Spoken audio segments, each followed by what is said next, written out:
The latest film in the Now You See Me franchise has now officially been released, so today I'm going to stop and rank all three films from the worst to the best.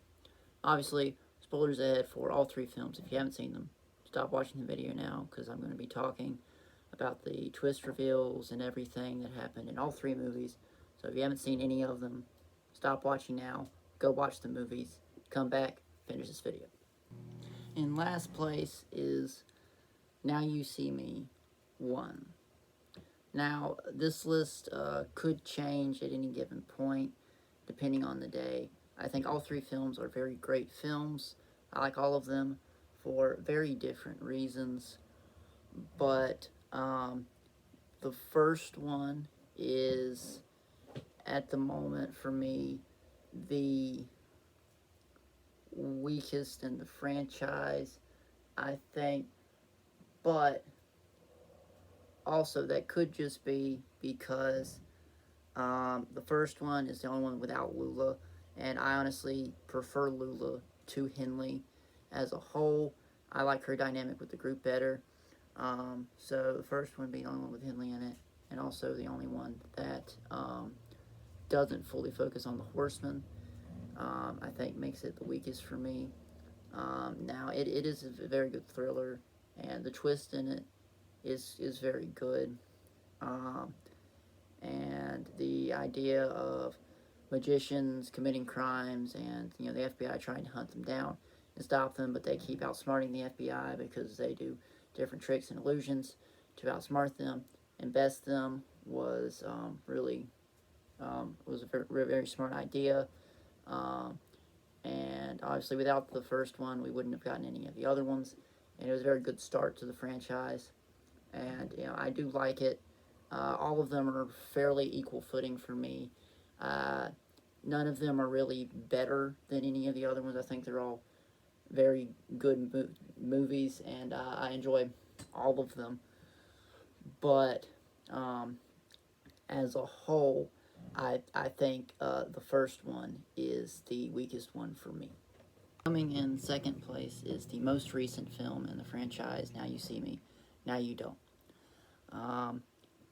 Now, as I've already said, the list could change at any given point, and also recency bias is a thing. I just saw the movie last night, so there's a little bit of recency bias going on there.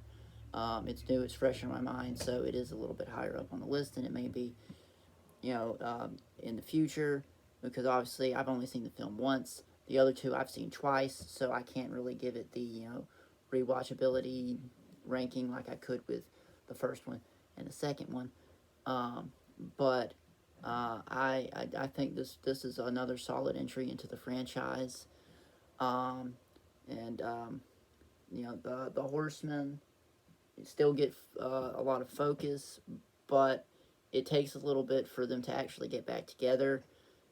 And the trailers are very deceiving on what the film actually is. They don't really give you too much with the plot. They make it seem like it's, Morgan Freeman's character is getting the Horsemen to work for him to take down this diamond seller who's like corrupt and is like using money to do stuff, and there's three new magicians that are being recruited in to help the Horsemen, but that's not really what the film is at all. Morgan Freeman's character is barely in the movie at all, and the Horsemen, were never actually recruited by him. He got the same sort of message that they all got, and the new people were never actually being recruited to help the Horsemen, which is found out with the twist at the end.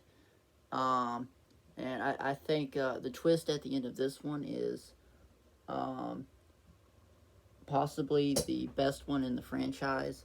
The reveal that the kind of behind-the-scenes character for the new people was behind the scenes by choice, not necessity, and that he's kind of been pulling the strings in the entire movie, and that he's actually the one who got the Horsemen back together and who actually orchestrated the entire plot of the movie with trying to take down the Diamond Lady and get rid of her and all that. It was a very good reveal, I think, and it worked better than any of the other ones for me.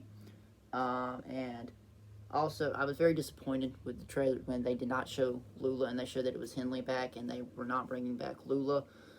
But if you've seen the movie, you know, obviously, Lula does show up. She is in the film. I was very excited to see her come back in and save the day. It was very exciting when she showed up and to know that she was in the film. And it was also very interesting to find out what Henley has been doing in the, at this point, like 12, 13 years since we last saw her in the first film. And also interesting to find out that Henley and Lula knew each other and that they have been talking to each other. And we got a lot of good callbacks to the first two films, and we learned some stuff about what the Horsemen have been up to in the 10 years, and that they actually ended up breaking up because of what happened with the mission that they went on sometime after the second one. And they also used it as a way of explaining why Mark Ruffalo wasn't in the film. And then there's the final scene in the movie setting up a sequel did get me excited. I'm excited to see where the franchise goes next and where they want to take it and what they want to do in the future. Yeah, as a whole, very good sequel, very good follow-up to the first one, which is why it is in second place. In first place, as you probably guessed by now, is Now You See Me 2. Now, obviously, as I said earlier in the video, I like Lula better than Henley. Lula is my favorite of the Horsemen. I think she brings a lot of great comedic relief to the dynamic of the group. And I like her relationship with Jack a lot. And her being able to come in as kind of an outsider who only really knows about as much about the Horsemen and what they've done as the audience does, because she only really knows what happened in the first movie. Doesn't know much else besides that. And I think she's a very fun character and adds a lot to the group.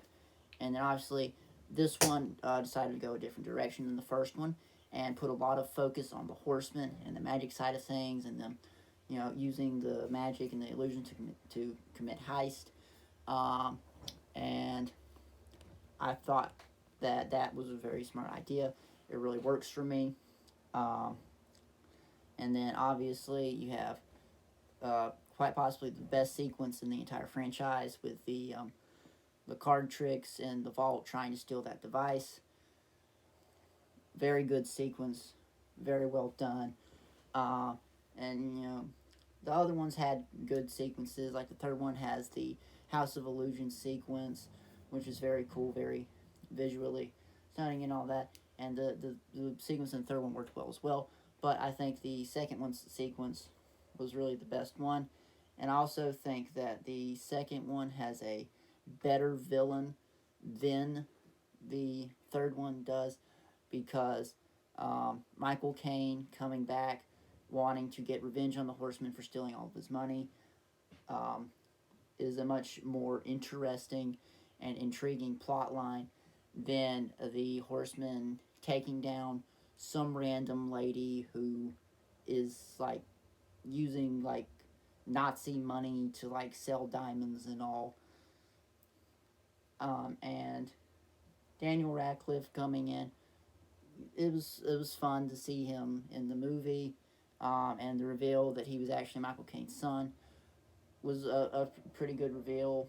And then getting to learn a little bit more about the eye and what it means was also quite nice. Yeah, so that's why the second one is my favorite in the franchise and why it comes in at number one on this list.